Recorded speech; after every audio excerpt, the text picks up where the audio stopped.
The icy whisper of the wind cut deep, and snow fell relentlessly on Bitterroot Creek, Montana, turning every single day into a brutal battle for survival, a real tough time that seemed like it would never end. That harsh winter wasn't messing around, folks.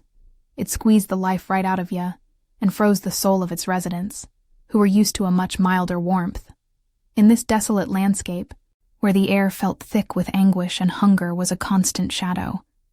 The life of Serafina, a young mute washwoman, was a quiet symphony of silence and sheer deprivation. She couldn't speak, had no voice to rail against injustice or to beg for an extra piece of bread, but her eyes, her eyes told tales of resilience, of a kindness that the world's brutality, no matter how hard it tried, could never truly extinguish. It was a stubborn glow, a lighthouse of hope amidst the gloom that clung to everyone like a bad outfit. While the other workers huddled around the fire, elbowing each other for every inch of warmth, gossiping about other folks' misery, or dreaming of a meal that wasn't just thin gruel, Serafina worked tirelessly. Her hands, calloused from the icy water and rough soap, seemed to have a life of their own, scrubbing the dirty clothes of the few families who could still afford such a basic service. This was her bread and butter, her only way to avoid freezing or starving to death, and she clung to it with the grip of someone who had absolutely nothing left. Her slender body shivered beneath thin layers of fabric, but she pushed on, a silent testament that life, even in the absolute pits, demanded to be lived. The whole town seemed to have hardened with the winter, and compassion, my dear reader, was a luxury few could afford, a currency that had lost its value amidst so much misery. Folks closed themselves off, every man for himself, everyone scrambling to not be the next one to bite the dust. But Serafina was different. She carried a warmth in her chest that defied the biting cold, a flame that pushed her to see beyond appearances, to feel the pain of others as if it were her own. It wasn't a choice. It was her nature, something innate, pure as freshly fallen snow.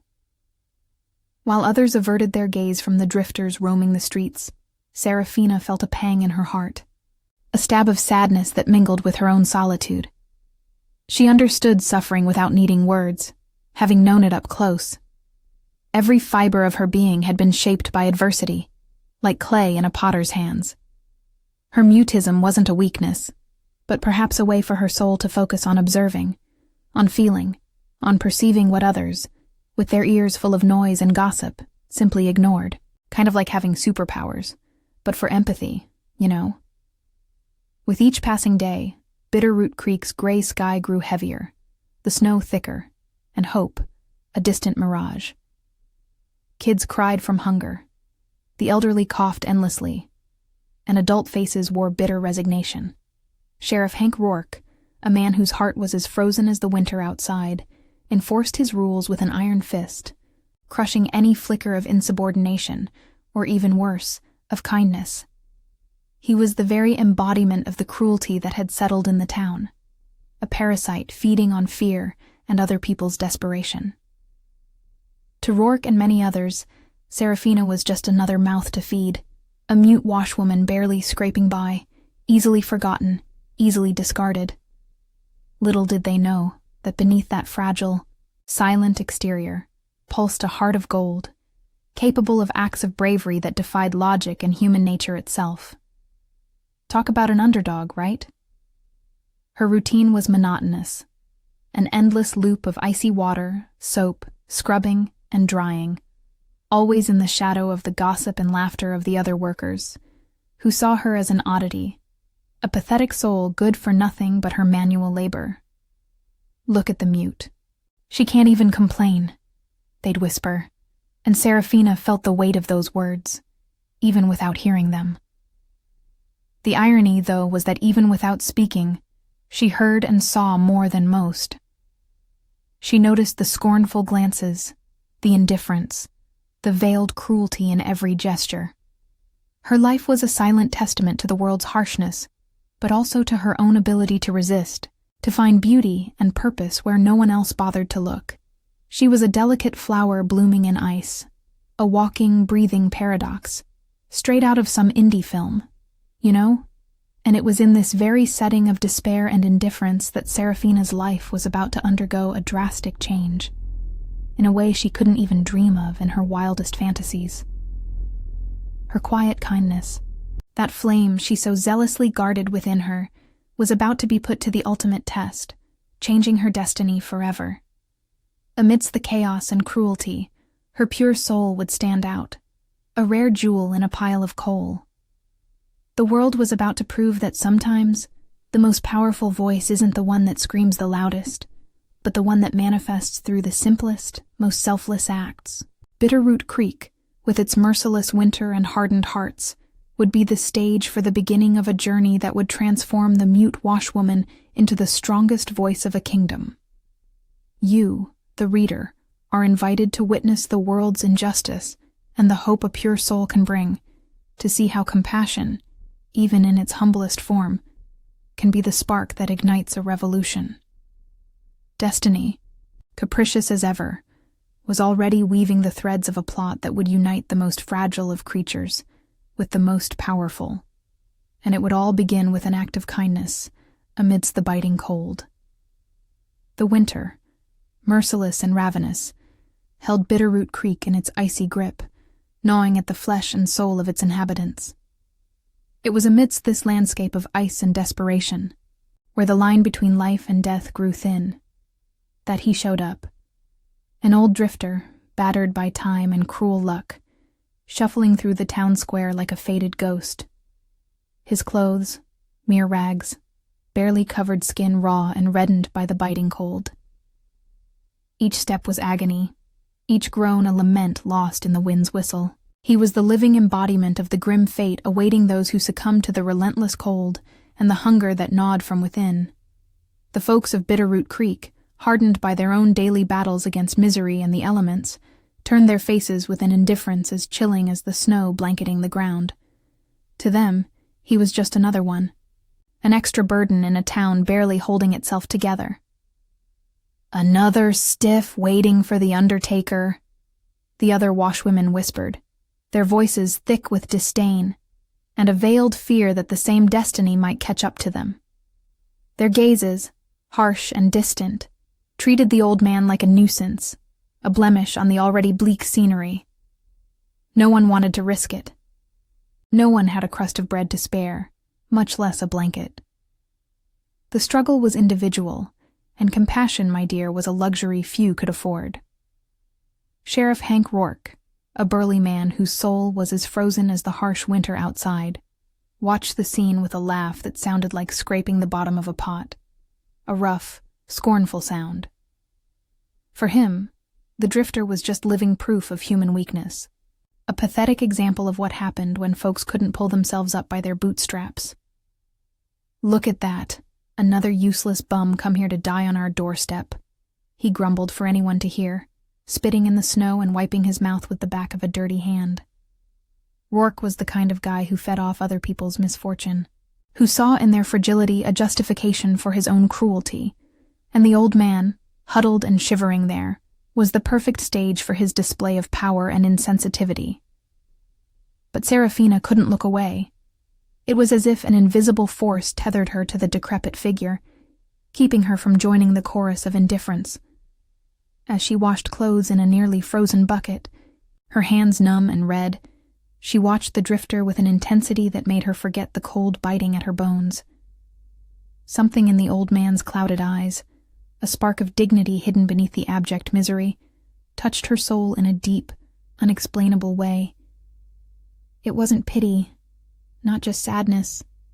It was something more, a tightness in her chest that resonated with a pain she knew all too well herself, the pain of being invisible, of being a burden, of being ignored. She felt a pang of recognition, a strange familiarity with the aura of suffering he radiated. The drifter, despite his fragile appearance, his almost defeated frame, possessed an indescribable presence, a latent strength that, even in his most degraded state, couldn't be completely extinguished. It was as if a faint, almost imperceptible light pulsed beneath the layers of dirt and wounds. Seraphina, who spent her life quiet and observant, had a keen sensitivity for what others couldn't see, for the truths hidden beneath the surface. She could feel the dignity the old man was trying, in vain, to maintain, and it hit her right in the gut, folks. The days dragged on, and the drifter remained in the square, a phantom of misery, ignored by everyone, on the verge of exhaustion. He huddled near the old, decrepit barn wall, seeking shelter from the biting wind. But with each passing hour, he seemed more fragile, closer to giving up the ghost. Seraphina watched him from afar, her heart aching. She saw the townspeople pass him by, some with an air of disgust, others with a calculated haste to avoid having to face him. The other washwomen, with their sharp tongues, continued to mock, saying he was a ghost, or dead weight, that would soon be carried off by the crows. Only a crazy person would worry about trash like that, one of them commented, rolling her eyes at Seraphina, who stubbornly kept casting worried glances toward the old man. With each passing day, Seraphina's anguish grew. She barely had enough to eat herself. Her own life was a constant struggle for survival. But the image of the old man wasting away in the square haunted her, stealing her sleep and the little peace she could find. This drifter wasn't just any man. He was a mirror, in some way, to her own loneliness, to the invisibility that had accompanied her since she lost her voice. There was something in him that seemed to silently scream for help, a cry that only she, the mute girl, seemed capable of hearing with her soul. Bitterroot Creek, with its air of desolation and the cruelty imposed by necessity, was about to become the stage for a test, a silent proof of the true nature of its inhabitants. And Seraphina, the young washwoman forgotten by all, would be the only one to pass it. The drifter remained there, his presence an enigma, an unanswered question hanging in the cold air. Who was he, after all? And why did Seraphina's heart, so accustomed to resignation, refuse to ignore him? Curiosity and a strange sense of predestination began to blossom in the girl's chest, a feeling that would drive her to do something no one else in the town would dare. The night's bitter cold was no match for the burning resolve that sparked in Seraphina's chest. That curiosity, my dear, and a strange sense of predestination, once just a whisper, now screamed inside her, pushing her to do something no one else in Bitterroot Creek would ever dare. While most folks retreated, seeking the miserable comfort of their cramped shacks under a heavy blanket of snow and indifference, the young washwoman made a silent choice. It wasn't easy. It was a sacrifice that would ache in her very bones and soul, but her pure heart simply wouldn't let her do anything else. Inside her humble dwelling, barely lit by a flickering candle, Seraphina eyed the pot holding the meager portion of thin gruel that was supposed to be her only meal that night. Every spoonful, was a piece of her own survival, a fragile link to life amidst that brutal winter that seemed to suck all hope dry. But she didn't hesitate. With hands slightly trembling but firm, she poured the lukewarm liquid into a clay bowl, sensing the faint, almost non-existent aroma of that simple sustenance. It was barely enough to feed a bird, but for the drifter, she knew, it would be a feast. With stealthy steps, lighter than the snow crunching under her feet, Seraphina slipped outside, the icy wind biting at her exposed skin.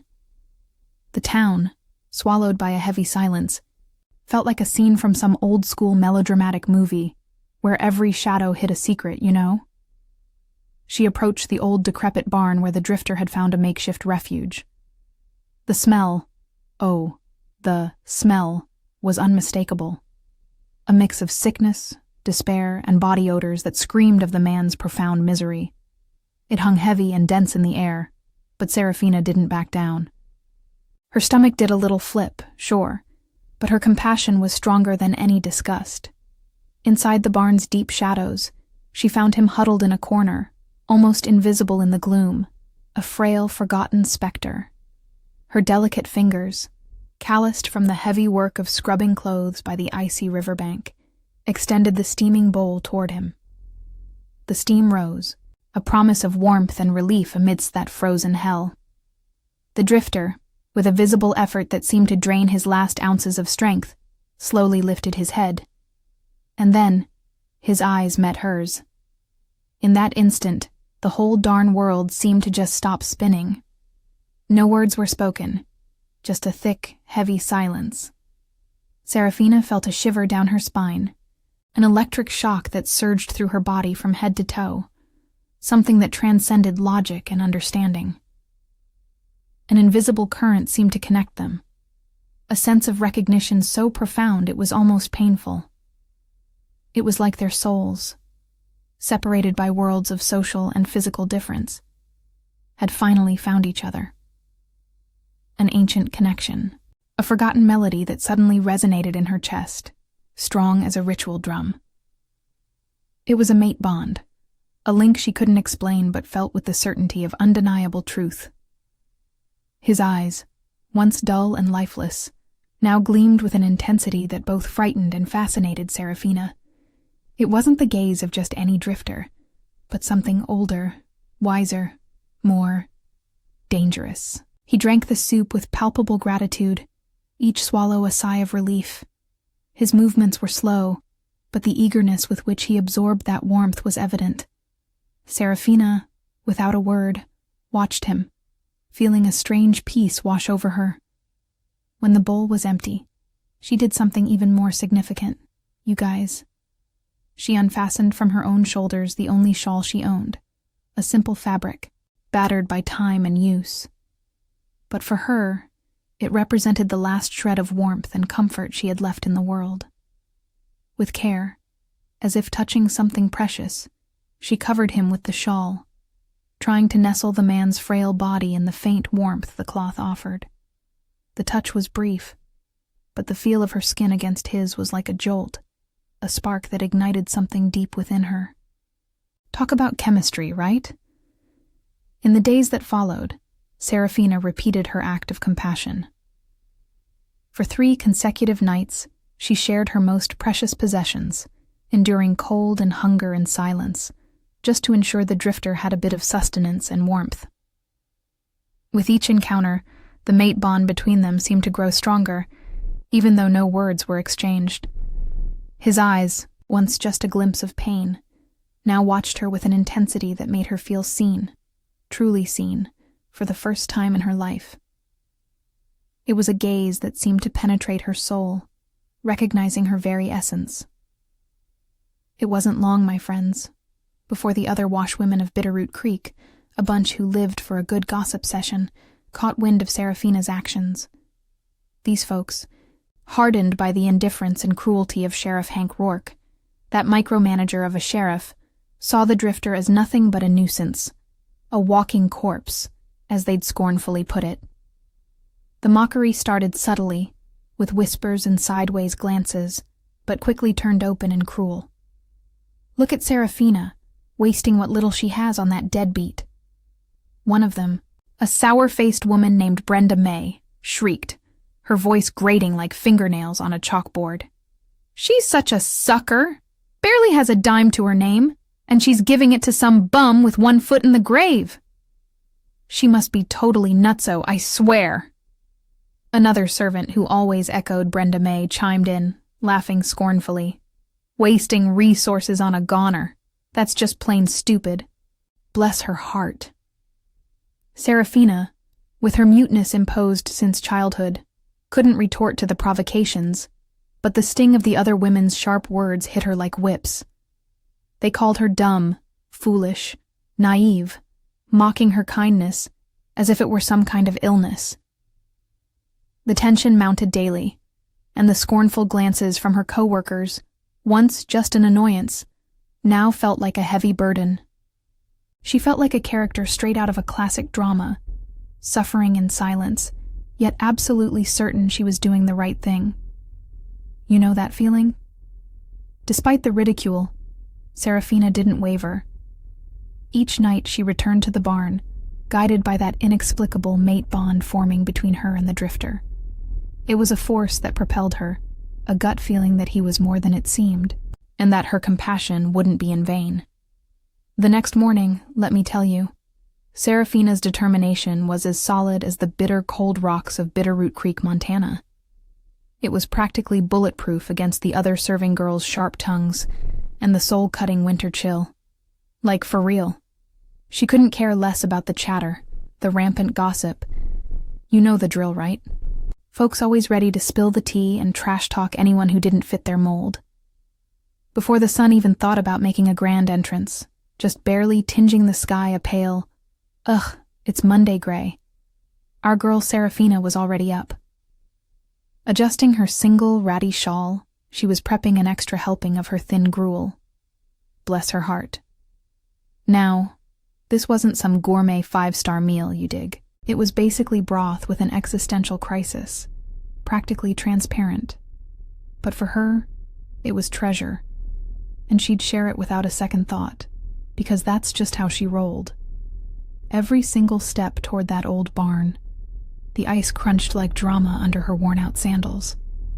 And let me tell you, the other ladies in town calling her nuts or a total chump, their laughs and whispers.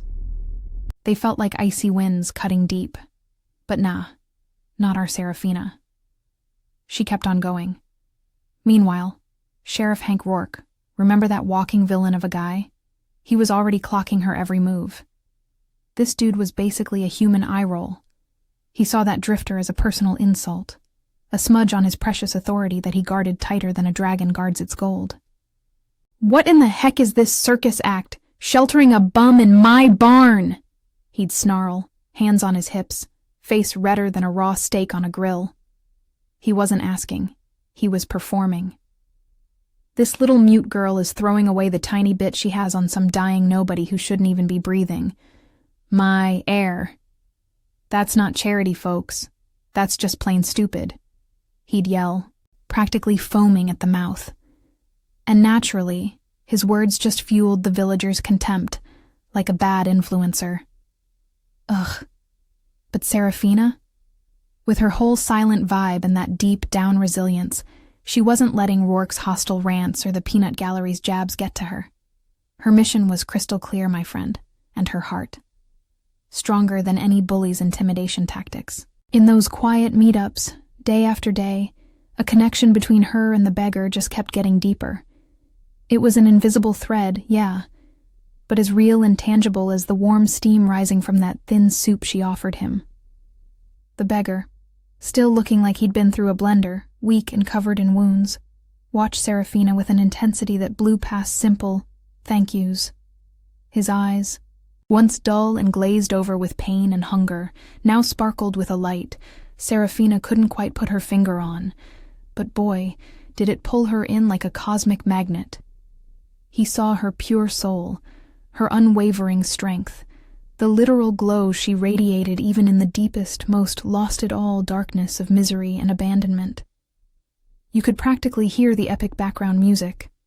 For Kalen, because, plot twist, it was Kalen, the king himself, this whole situation was like a final boss level. Millennia of solo living and that endless, relentless quest for his destined mate had basically turned his heart into an impenetrable fortress. Tough cookie, that one. He'd seen humanity at its absolute worst, my dear. Greed, apathy, backstabbing betrayal. The world was a cold, cruel place. And frankly, he, the Lycan king, had become just as icy. Like a supervillain with a tragic backstory. Only, you know, a king. But Serafina's gentle touch, the warmth of her worn-out shawl over his aching body, that pure, genuine kindness in her silent eyes, it was starting to melt that millennia-old ice like some magical defroster.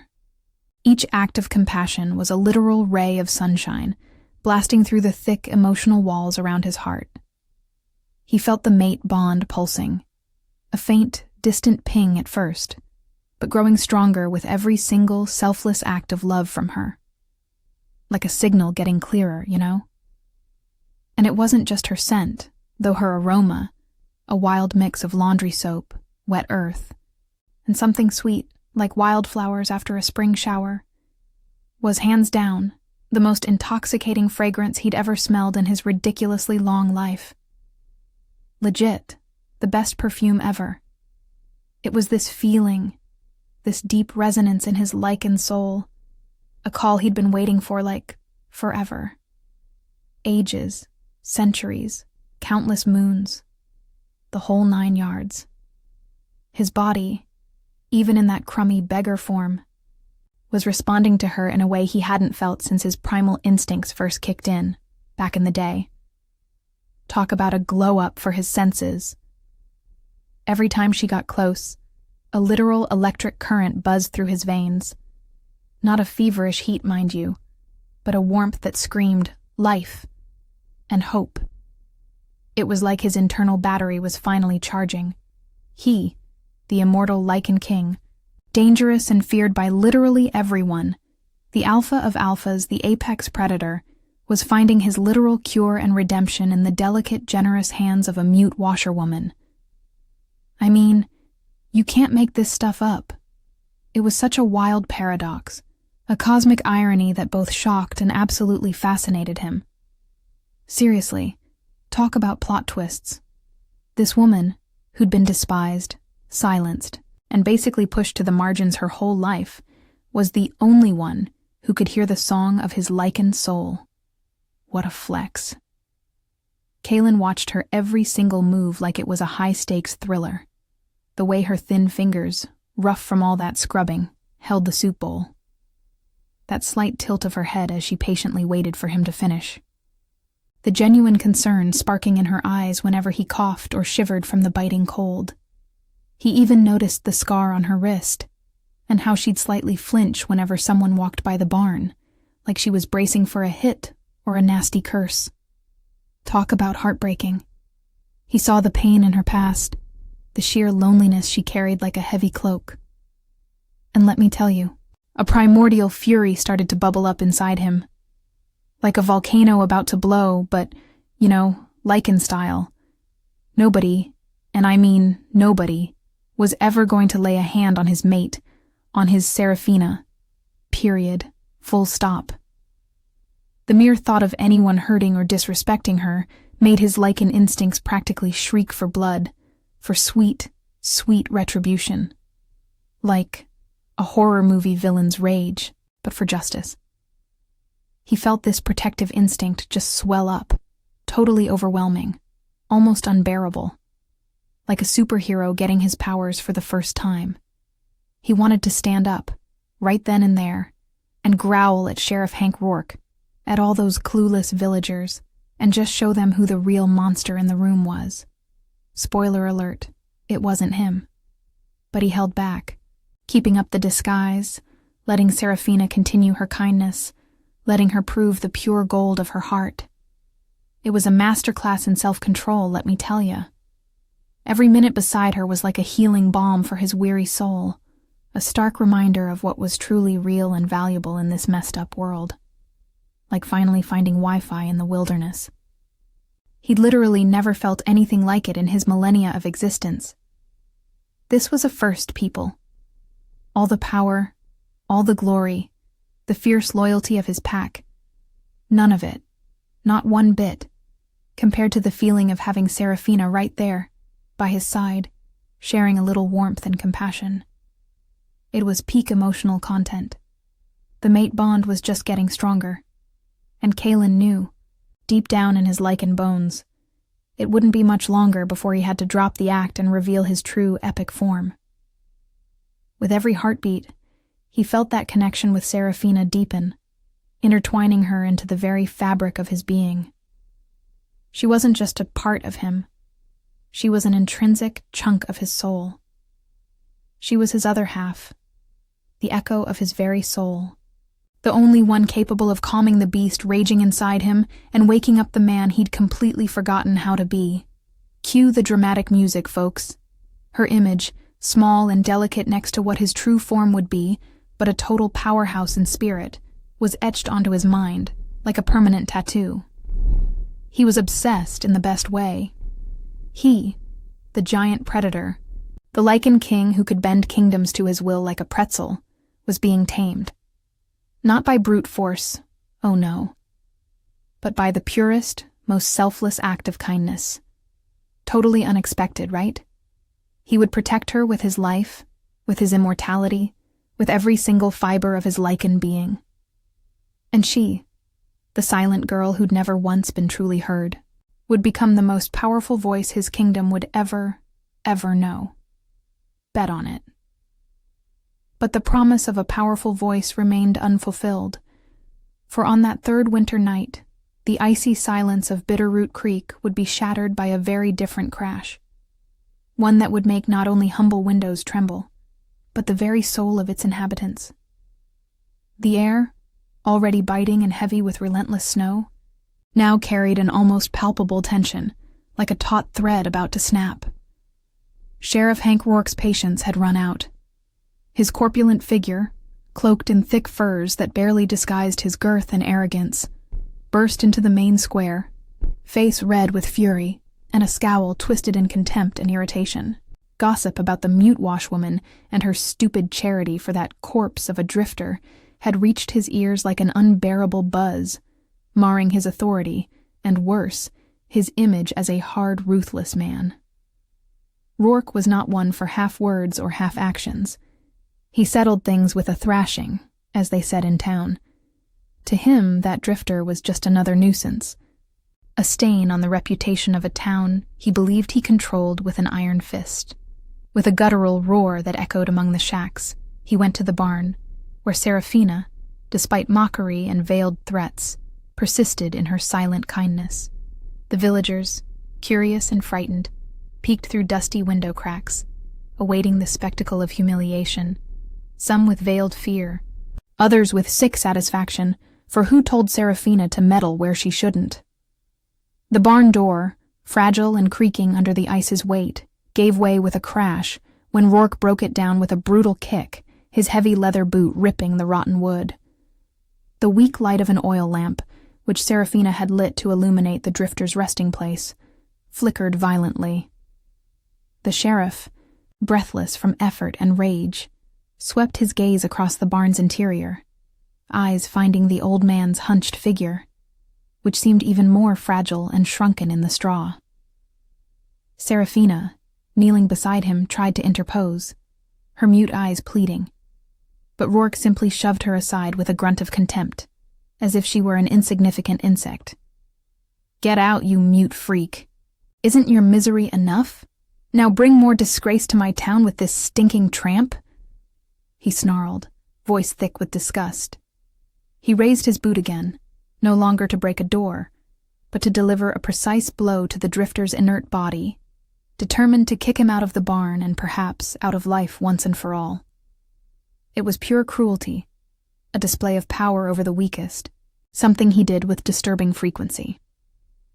Kalen was no corpse, and Sheriff Hank Rourke's boot would never reach him.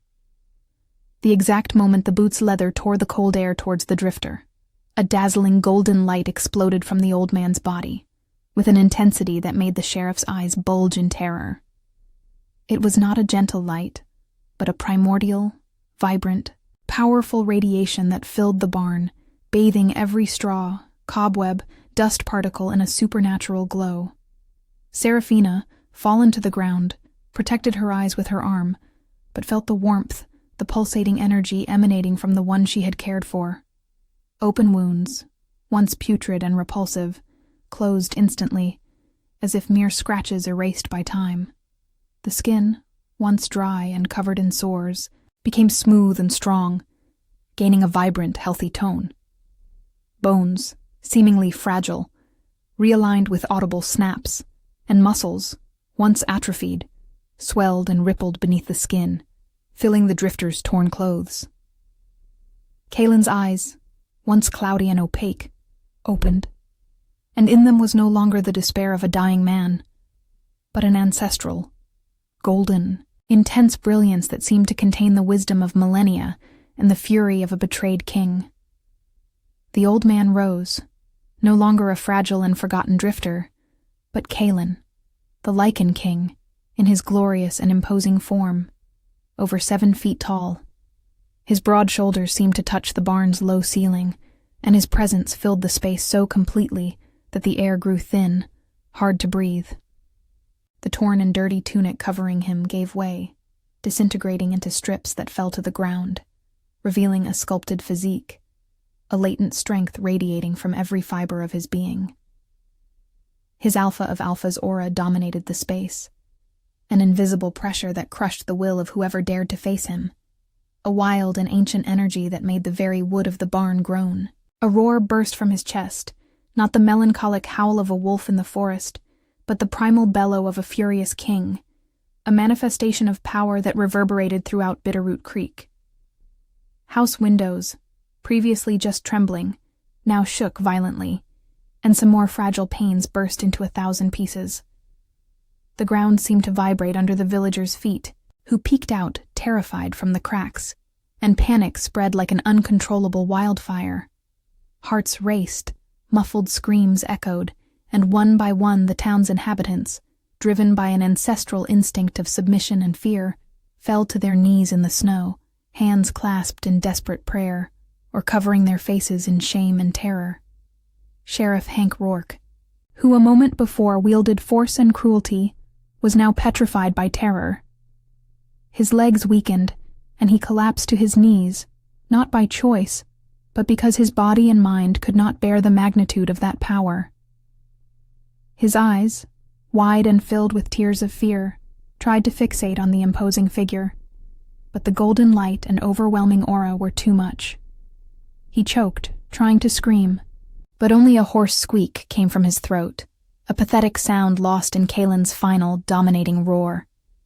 That was no drifter. Never had been. It was the Lycan king, and his fury, contained for days, was now free. Bitterroot Creek had made a fatal mistake, and the price would be high.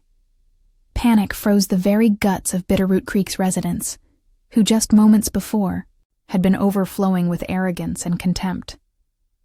Now, prostrate on their knees in the barn's filthy snow, they trembled like green saplings under Kalen's cutting gaze.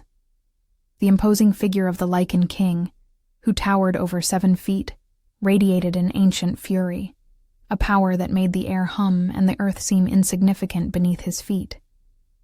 His eyes, once veiled by the misery of his disguise, now shone with a golden, intense glow, sweeping over the terrified faces of the crowd. Every villager, from Sheriff Hank Rourke, who once trampled the weak and now looked like a shriveled, pathetic worm, to the rest, felt the weight of his judgment, a crushing burden as immense as the icy mountains surrounding their little town.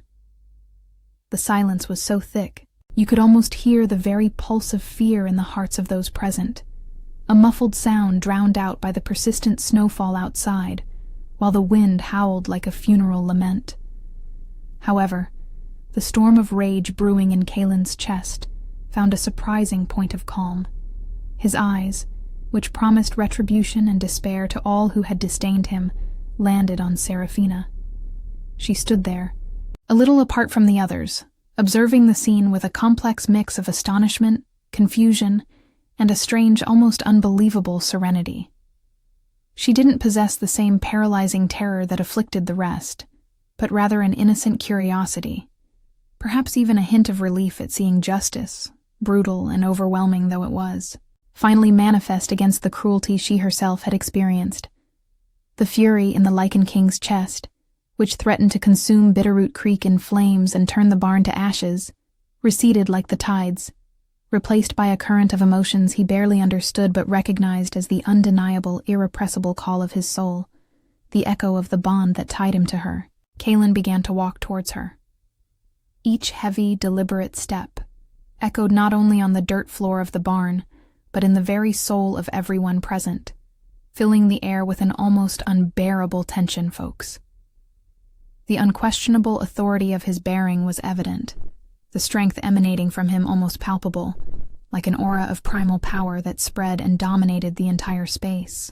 The villagers cowered even further, some moaning softly, others closing their eyes in despair, waiting for the fatal blow, for the severe punishment they knew they deserved for their arrogance and indifference.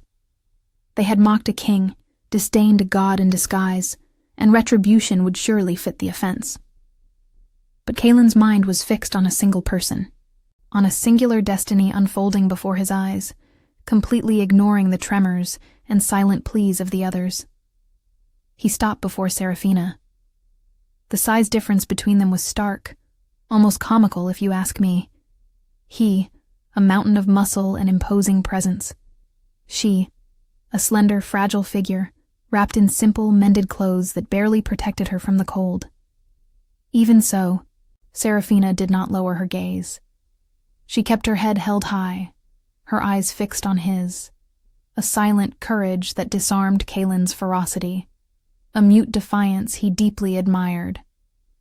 The Lycan king felt the mate bond vibrate between them with renewed strength, a primal and powerful connection that transcended language, form, and status. It was the link that bound their souls, forged in the crucible of compassion and purity she had demonstrated. "You gave me your warmth when I had nothing," Kaelin declared, his voice deep and resonant, echoing throughout the village, cutting through the barn walls and spreading through the frozen streets of Bitterroot Creek, like a divine decree, you know? Every word was like thunder, laden with unquestionable truth, with a raw emotion that made the villagers' hearts, once full of scorn, now clench in anguish and remorse. When everyone else ignored and despised me, calling me a corpse, a dead weight to be kicked out of the barn, you saw me. His golden eyes left no doubt about the gravity of his words and the condemnation contained within them. You saw me, Seraphina, the mute washerwoman, and you didn't hesitate to share the little you had. Your thin gruel, your only shawl. You gave me everything you could, expecting nothing in return, without questioning, without judging. Your soul is pure, your heart unshakable. The humiliation for the villagers was excruciating, more painful than any lashing. Kaelin's words were not just an accusation. They were a cruel mirror reflecting the pettiness, cruelty, and indifference of each of them. Sheriff Hank Rourke, who once barked orders and wielded tyrannical power over the weaker folks, now writhed on the ground, his face pale and sweaty, knowing his fate was irrevocably sealed. He had been the cruelest, the most vocal in his contempt, and the memory of his kick at the beggar haunted him like a real nightmare, a fatal mistake that would cost him dearly. With a grandiose gesture that revealed the magnificence of his Lycan form, Kaelin removed his own royal cloak. It was a sumptuous piece, made of fine, soft wolf pelts, lined with dark silk and embroidered with gold threads forming the ancient symbols of his lineage and his kingdom. The fabric, which had once fallen over his broad, powerful shoulders, now hung in the air before being gently placed over Seraphina's small shoulders. The weight of the cloak was symbolic, but the warmth it brought, both literally and figuratively, was real and enveloping. Covering her with his cloak, he not only warmed her from the cruel winter cold, but wrapped her in his unbreakable protection, in his unquestionable authority, in his very Lycan essence. "Now I will give you the world," he continued, his voice softening, but no less powerful, as he addressed her exclusively, his golden eyes fixed on hers, transmitting an eternal promise. It was a promise, an oath, an unshakable decree. "You are my companion, my queen, the Luna of Lycanos." Kaelin's declaration was not just a reward for her kindness. It was an ancestral claim, a recognition of the mate bond that had united them since the dawn of time, an unbreakable force that immediately protected her from any harm, any threat, any unwanted touch. The protective aura of the mate bond, an ancestral recognition that had linked Kaelin and Seraphina since the dawn of time, settled around her, an invisible shield against the harsh elements and the threats the outside world still held.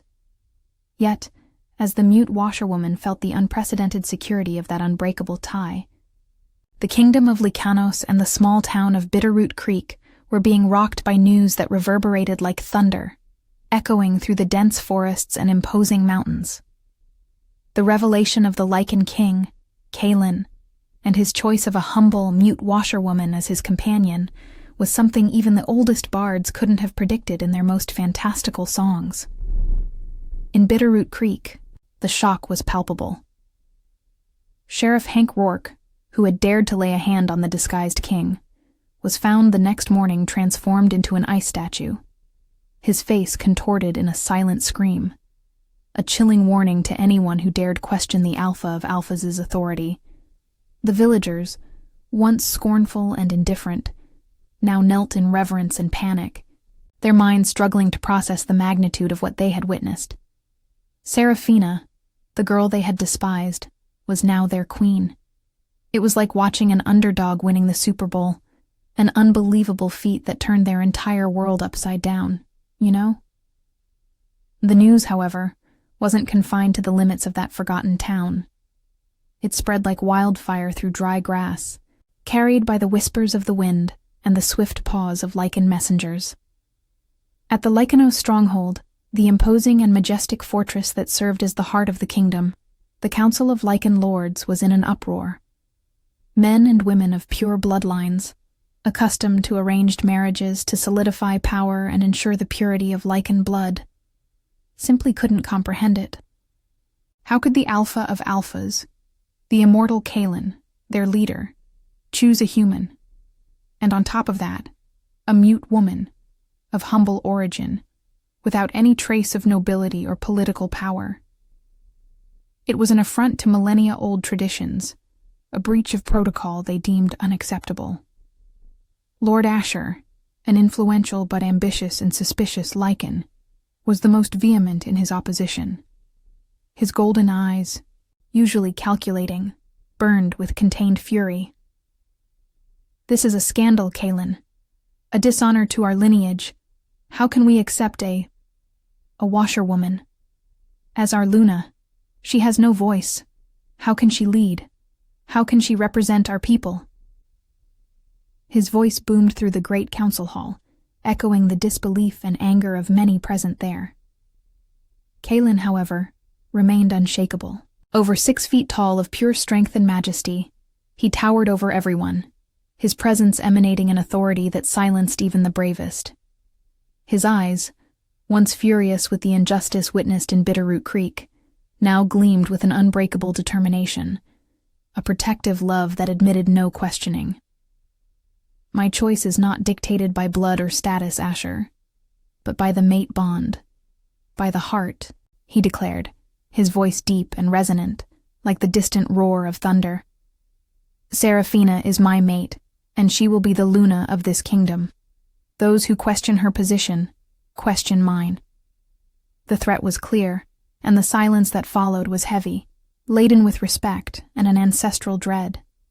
Kaelin was not a king to be challenged. While the political storm brewed in the stronghold, Serafina was escorted by a group of Lycan guards to her new home. The journey was an abrupt transition, almost surreal, my dear readers. Her wide eyes absorbed every detail, every nuance of the shift from her world of deprivation to a universe of opulence and power she never imagined existed. She was used to walking barefoot on muddy streets, feeling the biting winter wind on her ragged clothes.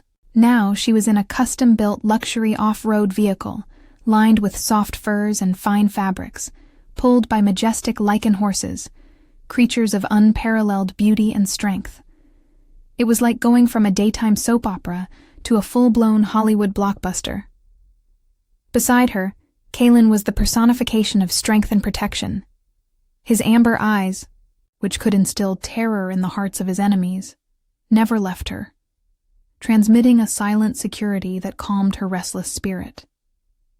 He spoke to her, not with audible words, but with his gaze, with gentle gestures, with the constant presence that enveloped her heart.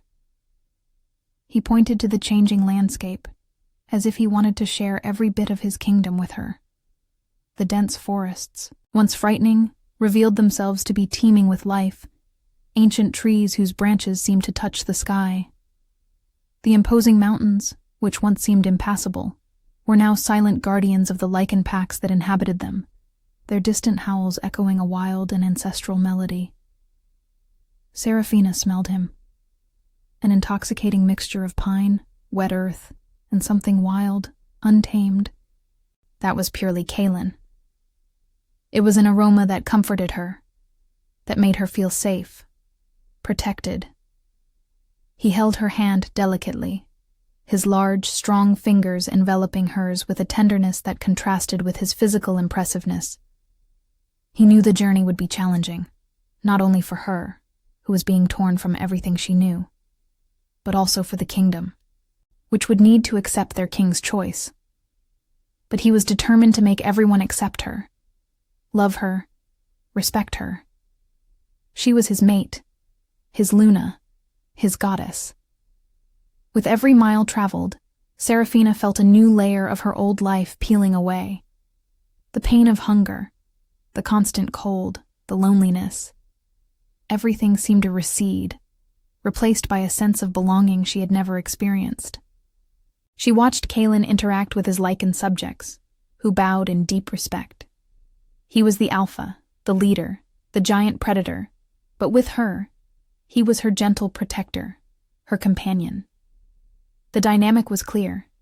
He was the monster to the world, but to her, he was the sweetest, most attentive man who had ever existed.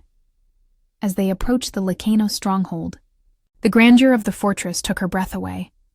Towers that scraped the clouds, dark stone walls that seemed to have been carved by the mountain itself, flags with the Lycan wolf emblem fluttering in the wind. It wasn't just a building. It was a monument to the history, power, and resilience of a people. It looked straight out of an epic movie, something she'd only ever see on the big screen. The entrance to the stronghold was a spectacle. Lycan guards, in their human forms but with their wild aura evident, lined up in reverence. The stronghold's people, servants and minor nobles, watched with curiosity and apprehension the arrival of the new Luna. There were whispers, curious glances, some of admiration, others of clear skepticism. Serafina, despite her muteness, felt the weight of all those eyes, but Kalen's hand, firm on her waist, was a constant reminder that she wasn't alone. In the great hall, Kalen officially introduced her. "This is Serafina, my Luna, my mate. She is the future queen of Lycanos." His voice echoed with unquestionable authority, and the hall, once filled with murmurs, plunged into respectful silence. Serafina, with her head held high but her heart pounding, felt Lord Asher's gaze, laden with defiance. But Kalen, sensing the tension, merely pulled her closer, a clear gesture of possession and protection. The days that followed were an avalanche of new experiences for Serafina. She learned about Lycan traditions, pack hierarchies, the complex politics of the kingdom. Elder Maeve, a wise and mysterious figure, guardian of ancient secrets of Serafina's lineage and Lycan history, became her silent mentor. Maeve didn't speak much, but her deep eyes conveyed wisdom and approval. She taught Serafina to read the signs of nature, to understand the soul of the Lycans, to feel the energy of the mate bond that united her with Kalen. Serafina discovered that her muteness was not a weakness, but a strength. She observed, listened with her heart, and her actions spoke louder than any words. Kalen became her voice, translating her thoughts and desires to the kingdom. But more than that, Serafina began to develop a unique communication with him. Through the mate bond, they shared thoughts, emotions, even memories. It was a deep connection, a bond of souls that transcended the need for words. She could speak with him on a level no one else could. Lord Asher didn't give up easily. He tried several times to question Serafina's legitimacy, pointing out her lack of experience and humble origin. In a council meeting, he argued that a Luna needed to be able to negotiate, to speak, to inspire the people with her voice. It was then that Serafina, with Elder Maeve's help and Kalen's imposing presence, demonstrated the true meaning of her voice. She didn't speak, but acted. When a neighboring pack was afflicted by a mysterious disease, Serafina, using her knowledge of herbs and her compassionate instinct, guided the stronghold's healers, showing them how to prepare remedies and how to care for the sick with the tenderness she herself had shown to the wounded Kalen. She visited the sick, her silent presence bringing comfort and hope. She didn't need words to show her leadership and her heart. Her compassion and wisdom, guided by Elder Maeve, saved lives. Kaelin, by her side, watched with pride, his eyes shining. Seraphina's voice doesn't echo in ears, Asher, but in the hearts of our people, Kaelin declared, clear admiration in his voice. She teaches us the true value of empathy and inner strength. She is the Luna this kingdom needs. Lord Asher, seeing the people's devotion and Seraphina's wisdom, finally bowed, recognizing that a leader's heart was more important than her audible words or her lineage. Seraphina, the mute girl who had never been heard, became the most powerful voice in the kingdom, her silent influence shaping a future of compassion and justice for Lycanos. She, the washerwoman who barely had enough to eat, sat beside her Lycan king, proving that true royalty is defined by the heart, not by blood. Her love with Kaelin flourished, a living legend, a testament that the mate bond was the most powerful force in the universe, capable of transforming the world. And so, the kingdom of Lycanos prospered under the leadership of its Luna, Seraphina, the woman who, with her silent kindness, conquered the heart of a king and the world. If this story of love, overcoming adversity, and Seraphina's silent strength moved you, don't forget to hit that like button, subscribe to the channel for more fantastic tales, and comment on which part touched you the most. Your opinion is super important to us. You know what I mean? See ya, folks.